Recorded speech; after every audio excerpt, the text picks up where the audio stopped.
Hello, അപ്പോൾ നമുക്കൊരു plum കേക്കിൻ്റെ റെസിപ്പി ഒന്ന് പെട്ടെന്ന് കണ്ടാലോ. അതിന് വേണ്ടിയിട്ട് ഞാനൊരു പാനിലേക്ക് കുറച്ച് പഞ്ചസാര ഇട്ട് കൊടുക്കുന്നുണ്ട്. ഒരു 250 ഗ്രാമാണ് ഞാനിവിടെ എടുത്തിരിക്കുന്നത്. അപ്പോൾ അതെടുത്തിട്ടിട്ട് നമുക്കതൊന്ന് ക്യാരമൽ ചെയ്തെടുക്കണം കേട്ടോ.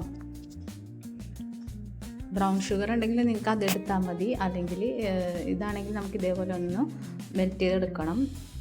ഇപ്പോൾ ഈ കളർ വരും, ഇച്ചിരി കൂടി ഡാർക്ക് ആകണം കേട്ടോ, എന്നാലേ ആ പ്ലം കേക്കിന് ആ ഒരു കളർ കിട്ടുള്ളൂ.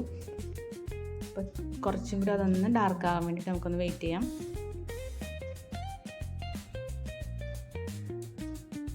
ഇപ്പോൾ ഒന്ന് നന്നായിട്ടൊന്ന് തിളച്ച് വരുമ്പോൾ നമുക്ക് കുറച്ച് വെള്ളം ഒന്ന് ചേർത്ത് കൊടുക്കാം കേട്ടോ. വെള്ളം ചേർത്ത് കൊടുക്കുമ്പോൾ ശ്രദ്ധിക്കുക, കുറച്ച് നീര് നിന്ന് ഒഴിക്കുക, അല്ലെങ്കിൽ അതിൻ്റെ അകത്തുനിന്ന് തെറിക്കാനുള്ള ചാൻസ് ഉണ്ട്. അപ്പോൾ ഒഴിക്കുമ്പോൾ ഒന്ന് ശ്രദ്ധിക്കുക കേട്ടോ നിങ്ങൾ. ഇനിയിപ്പോൾ ഒരു ഗ്ലാസ് വെള്ളം ഞാൻ ചേർത്ത് കൊടുത്തിട്ടുണ്ട്.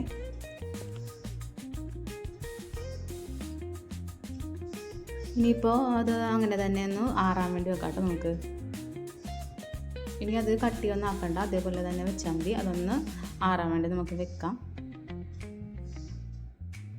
ഇനിയിപ്പോൾ ഞാൻ കുറച്ച് ഡ്രൈ ഫ്രൂട്ട്സ് ഇവിടെ എടുത്ത് വെച്ചിട്ടുണ്ട്.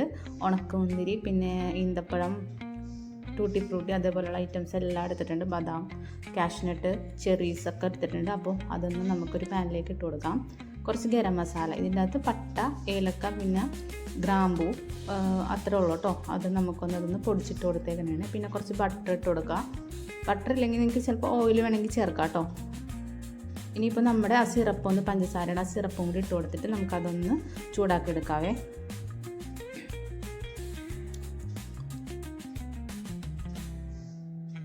ഇതിപ്പോൾ നന്നായിട്ട് നിങ്ങൾക്കൊന്ന് ഒരു നൈറ്റൊക്കെ ഇത് ഉണ്ടാക്കി വെച്ച് കഴിഞ്ഞാൽ കുറച്ചും കൂടി നല്ലതാണ് കേട്ടോ. അതിലേക്ക് എല്ലാം ജ്യൂസൊക്കെ പിടിച്ച് കഴിഞ്ഞാൽ ഒരു പ്രത്യേക ടേസ്റ്റ് ആയിരിക്കും.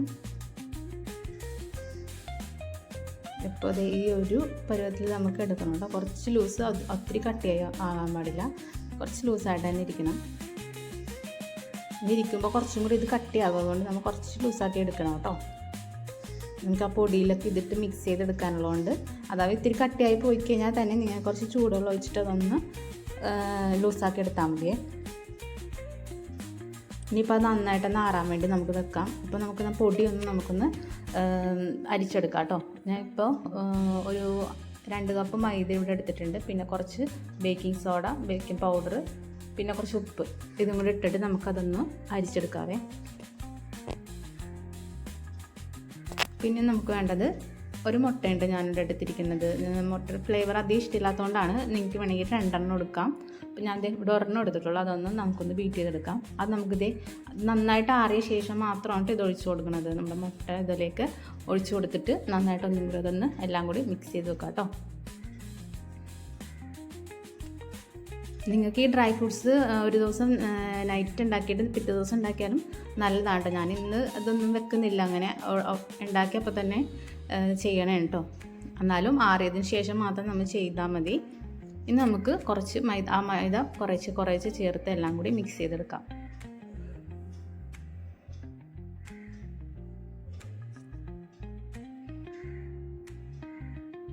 പതിയെ ചെയ്താൽ മതി, അപ്പോൾ എല്ലാത്തേക്കും ആയിക്കോളും. അപ്പോൾ ഇതെല്ലാ പൊടിയുമായിട്ട് ഇതാക്കിയിട്ടുണ്ട്. ഇനി നമുക്ക് കുറച്ച് വാനില എസൻസും കൂടി ഇട്ടിട്ട് ഒന്നും കൂടി ഒന്ന് മിക്സ് ചെയ്ത് കൊടുക്കാം കേട്ടോ. ഇനിയിപ്പോൾ നമ്മുടെ ട്രേ ഒക്കെ അവിടെ നമ്മൾ റെഡിയാക്കി വെച്ചേക്കണം. ഇതിപ്പോൾ ഉടനെ തന്നെ നമ്മൾ അതിലേക്ക് ഇട്ട് ബേക്ക് ചെയ്യാൻ വേണ്ടി വെക്കും. അപ്പോൾ ട്രേ ഒക്കെ ഞാനിവിടെ ബട്ടറൊക്കെ തേച്ച് വെച്ചിട്ടുണ്ട്. ഇനി നമുക്ക് അത് ഇതിലേക്ക് ഒഴിച്ചു കൊടുക്കാം. ഇനിയിപ്പോൾ നമ്മുടെ ഡെക്കറേഷൻ പരിപാടിയൊക്കെ ഉണ്ടെങ്കിൽ അങ്ങനെയൊക്കെ നിങ്ങൾക്ക് ചെയ്ത് കൊടുക്കാം. ഇവിടെ കാഷ്നട്ടും ചെറീസൊക്കെ വെച്ച് ഡെക്കറേറ്റ് ചെയ്ത് കൊടുക്കുന്നുണ്ട്. അപ്പോൾ നമ്മുടെ കേക്ക് കാണാനും കുറച്ച് ഭംഗിയായിട്ടിരിക്കും.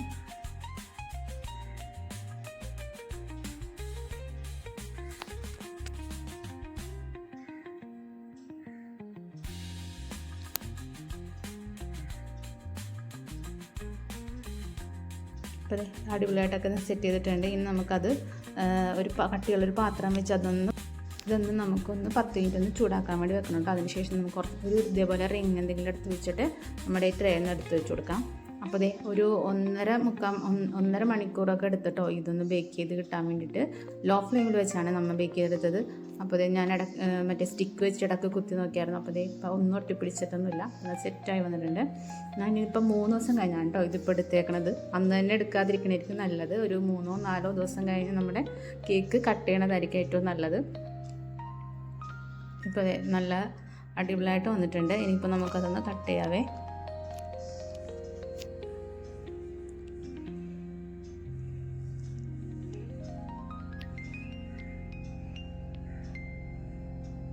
അപ്പോൾ അത് എല്ലാവർക്കും എളുപ്പത്തിൽ ഉണ്ടാക്കാൻ വേണ്ടി പറ്റുകയും ചെയ്യും. അടിപൊളി ടേസ്റ്റുമാണ്. എല്ലാവരും വീട്ടിൽ ട്രൈ ചെയ്ത് നോക്കിക്കോളൂ കേട്ടോ. ന്യൂ ഇയറിന് വേണ്ടിയിട്ട് ഉണ്ടാക്കിയതാണ്, പക്ഷേ ന്യൂ ഇയറിന് മുമ്പ് തന്നെ ഇതൊക്കെ കട്ട് ചെയ്തു. അപ്പോൾ അതെ എല്ലാവരും കണ്ടോ, നല്ല സോഫ്റ്റ് ആയിട്ടുണ്ട് സംഭവം.